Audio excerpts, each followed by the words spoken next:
Voltamos agora no segundo bloco do Foco e Gestão e para esse segundo bloco teremos uma entrevista com Gaetano Krupp. Ele é presidente da Bristol Myers Squibb. Vamos recebê-lo aqui no nosso estúdio. Gaetano, seja bem-vindo. Muito obrigado. Obrigado por aceitar o nosso convite e fique à vontade. Gaetano, a Bristol ela é muito conhecida por produzir remédios que são muito conhecidos da população, né? Mas hoje a empresa se especializou em medicamentos para doenças complexas. Como é que se deu essa mudança? Como é que aconteceu isso? Olha, a mudança se deu em 2007 e a avaliação que a companhia fez do mercado é que os custos crescentes de todo o tratamento da saúde, toda a cadeia da saúde, já não sustentavam inovação naqueles produtos que já tinham uma solução dentro do mercado. Então nós partimos para aquelas doenças que não tinham uma solução. Por exemplo, hepatite C, a AIDS e principalmente na área de imunologia e de oncologia. Então esse foi o foco, buscarmos soluções para aquelas doenças que não tinham solução. Interessante. E tem uma questão aí que é uma pergunta que eu não posso deixar você sair daqui sem que eu faça essa pergunta, né? Um dos focos de vocês hoje está na pesquisa sobre o câncer. Perfeito. Né? E nós estávamos batendo um papo antes da entrevista e você estava me falando um pouco do desafio no desenvolvimento de pessoas, lidar com as gerações. Como é que é essa história? Como é que a gente pode passar para o nosso telespectador aqui essa ideia do desenvolvimento de pessoas, falando especificamente desse tema, que é um tanto quanto polêmico, a cura do câncer? Bom, em primeiro lugar, rapidamente, o que a Bristol descobriu, e a Bristol é pioneira, é o tratamento do câncer através da imuno-oncologia, que é uma tecnologia já conhecida no passado, mas que a indústria ainda não tinha conseguido trazer resultados positivos. Hoje, a gente pode dizer que através da imuno-oncologia nós temos probabilidade de curar o câncer. À medida em que você tem um produto que é revolucionário e que você vai mudar o paradigma, o fundamental agora é que eu tenha pessoas que também sejam agentes de mudanças. Então, o propósito hoje de cada funcionário da Bristol é acreditar que eu posso curar o câncer. Então, esse é o nosso propósito. Você precisa de cada um como protagonista no seu dia a dia. Sem dúvida nenhuma. Assumindo um papel. Sem dúvida nenhuma. Agora, deve ser um grande desafio manter um time desse motivado. O que a Bristol faz para manter um time desse motivado, Gaetano? Olha, a primeira coisa que a gente tem feito, e eu diria que a gente tem tido sucesso até aqui da questão de motivação, é entender a nossa população, não é? Hoje nós sabemos que 40% da futura liderança da Bristol, nós estamos falando dos milênios, né? Então, tudo aquilo que a gente faz hoje, ele tem que realmente alcançar o coração, a cabeça desta nova geração que está trabalhando com a gente. O fenômeno hoje, na verdade, é você ter várias gerações trabalhando juntos. Uma analogia que eu gosto de fazer, se você lembrar numa corrida de revezamento, quando eu cheguei ao mercado, né, como líder, como presidente, alguém passou o bastão para mim, parou de correr, eu peguei o bastão e fui para frente. Tem que dar continuidade. Exatamente. Hoje é uma diferença muito grande. Hoje você tem uma geração em que você passa o bastão, mas nós continuamos correndo juntos.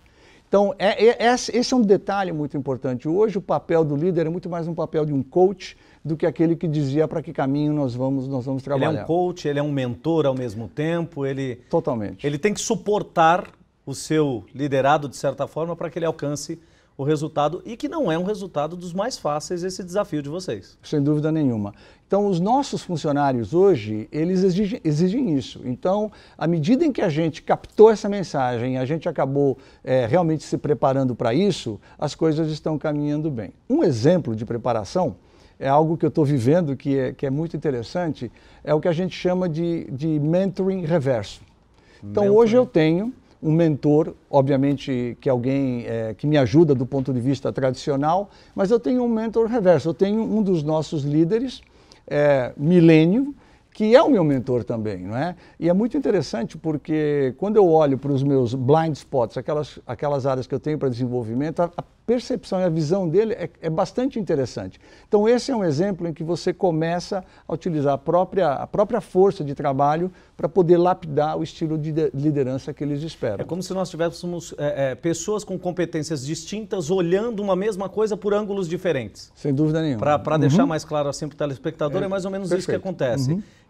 São pessoas numa mesma organização, olhando para o mesmo ângulo, com a mesma visão, uma mesma missão, mas com olhares completamente distintos. E um desafio que eu tenho, por exemplo, e a gente está aprendendo cada vez mais, é não assumir que este jovem, esse líder do futuro, ele tem a mesma visão do mundo que eu tenho. Não é? Ele veio com uma situação totalmente diferente. Né? Ele é filho de um baby boomer, os pais extremamente estressados, eles cresceram com uma agenda hiper complexa, não é? Várias coisas ao mesmo tempo, e tem acesso a uma tecnologia como nenhuma outra geração teve. Né? Então a expectativa que ele tem do líder é diferente. Né? Ele realmente precisa de um coach. Conhecimento você consegue transmitir, mas experiência você não consegue. Então esse é o valor agregado que nós líderes mais experientes, né, podemos passar para essa geração. E isso tem um resultado fantástico, né, porque ele se sente engajado no processo. Gaetano, como que no meio de tanto desafio e com esse desafio das gerações principalmente, o que a Bristol faz hoje para reconhecer talentos dentro da corporação? Olha, primeiro a gente tem um programa bastante robusto de desenvolvimento e de conversas. Né? Então todo mundo está ciente de duas coisas que a gente faz na Bristol. Se você perguntar para mim hoje, 50% do bônus que eu recebo não é pelos meus alcançar somente os meus objetivos quantitativos, mas são pelos meus comportamentos.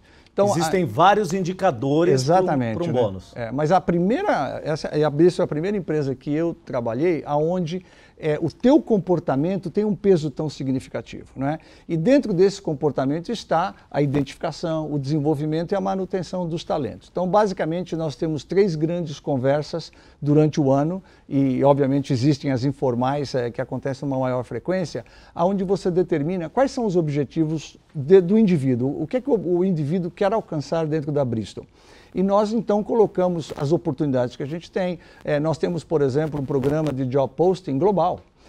Então, aqui no Brasil, o pessoal vai saber de uma vaga que existe na Rússia, ou ela existe nos Estados Unidos, ou existe na Europa, e ele pode se candidatar para isso. Se a gente observar um trabalho que vocês fazem muito, pelo que você está me dizendo, se eu entendi, é deixar o papel do indivíduo muito claro. Aonde ele pode chegar, quais são as possibilidades, mas também deixar o papel dele muito claro. Esse é um ponto fundamental, acredito. Sem dúvida nenhuma. E essa geração precisa disso, né? Essa geração precisa ser parte dessa decisão. Você tem que envolvê-los de tal forma que eles se manifestem, né? Quais são as áreas que o atraem? É uma geração que precisa de um feedback muito constante, né? Então, você trabalhar nas fortalezas dessa geração. Então, hoje nós temos mecanismos que realmente permitem esse diálogo entre o grupo de trabalho.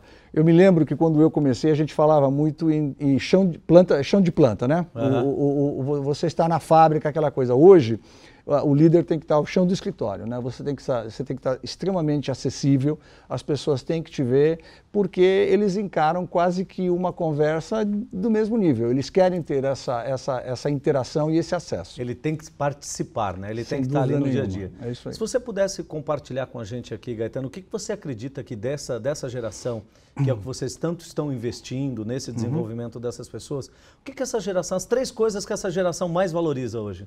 Olha, em primeiro lugar é qualidade de vida. Sim. Não é? Essa geração, ela não quer ter o mesmo estresse que os seus pais tiveram. Sem dúvida nenhuma, a gente olha para isso e uma qualidade de vida onde ele tenha condições de trabalhar o seu físico. Acho que isso é importante, né? Ele se cuida muito mais. Eu acho que eles viveram isso com os pais, né? De uma certa forma, deve ter um certo trauma com isso, viram isso acontecer em casa e hoje é tudo que eles não querem. Sem dúvida. E a outra, essa é a questão. A outra é que você tenha um ambiente onde você possa ser você mesmo, né? Que você saia do escritório, onde você tem um horário flexível, que você faz questão de estar na escola com seus filhos para alguma apresentação, ou então que você tenha férias, que você possa negociar uma série de coisas. E a coisa mais importante que a gente percebe é fundamental, é que o propósito da empresa esteja muito claro na cabeça de cada um deles e no coração de cada um deles. Então, hoje ele não está buscando trabalhar numa empresa pelo salário, ou pela carreira, ou pelas perspectivas de que ele vai chegar aonde ele deseja chegar, se ele não entender primeiro o propósito. Tem que ter um entendimento, tem que ter a compreensão. À medida em que você define o propósito e você descobre a tua paixão, aí o futuro ele é fantástico, né? A tecnologia todo mundo pode copiar. A nossa estratégia, hoje você tem várias empresas trabalhando em imuno-oncologia, buscando praticamente as mesmas coisas. O diferencial vai estar na força de trabalho que está comprometida com esse propósito. Então o sujeito entendeu o propósito, tem claro quais são os papéis, né? O que se espera dele. Tem um líder que faz todo esse acompanhamento, que está ali no dia a dia, que faz esse trabalho de feedback que você mesmo disse.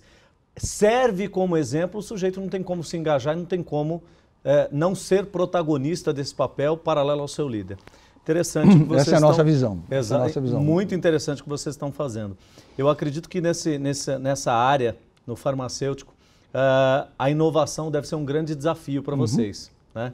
E buscando essa missão que vocês têm aí, que a probabilidade da cura do câncer, o que vocês têm feito especificamente de inovação agora, voltando para o negócio, deixando de lado um pouquinho a gestão de pessoas? Bom, do ponto de vista técnico de pesquisa e desenvolvimento, é o desenvolvimento da área de imuno-oncologia. Então hoje, sem entrarmos aí em termos muito técnicos, né, hoje nós estamos assim descobrindo a ponta do iceberg do que isso pode ser. Então, nós temos 2 produtos no mercado já lançados, inclusive aqui no Brasil, e estamos desenvolvendo uma série de produtos adicionais para vários tipos de câncer.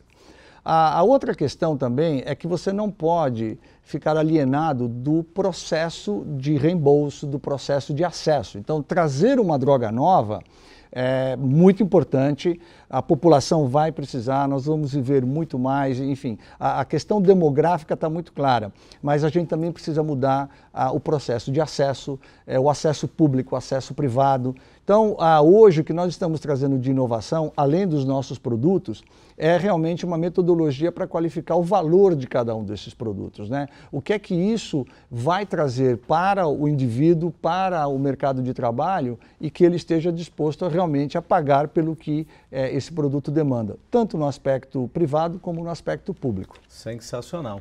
Isso aí foi o Gaetano Krupp, né? Muito obrigado, Gaetano, pela sua presença. Foi um prazer recebê-lo aqui no nosso programa e eu espero que vocês tenham gostado da entrevista. Voltamos já no próximo bloco.